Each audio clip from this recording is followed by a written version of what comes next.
what are the different ways people can pay for care? What do you generally see with your clients? Well, I think, my favorite way, if you can get people young enough, is to start funding these health savings accounts at a young age. It's kind of that holy grail of you can put in contributions that are pre-tax, they can grow tax deferred.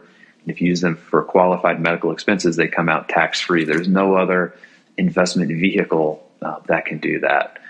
We do a lot of work in, the life insurance policies that have, a long-term care or chronic illness rider on them. We think those are really good for folks, as well as we still have, some families that have the traditional long-term care policies as well, especially the legacy ones, maybe that have the unlimited payout. Sure. I mean, you just can't purchase a policy like that today. And besides insurance, are you seeing other clients look into reverse mortgages, look into self-funding?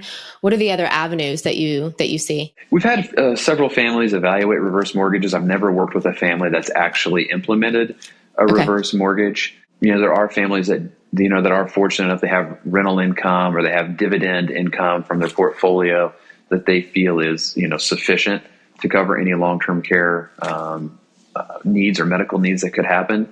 So we have a large number of those folks. But luckily, even the people who can self-insure, once we've kind of taken them through the process, when they understand the leverage that they can get through some of the various options that are available, we feel really good about having those things in place.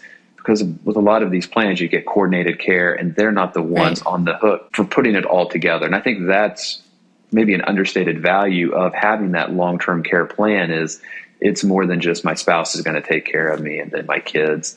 Because I think anyone who's ever been in that caregiver role, the vast majority of them don't want their kids or their family members to be put in that role when they need the care themselves. I mean, it is a mentally and physically draining job.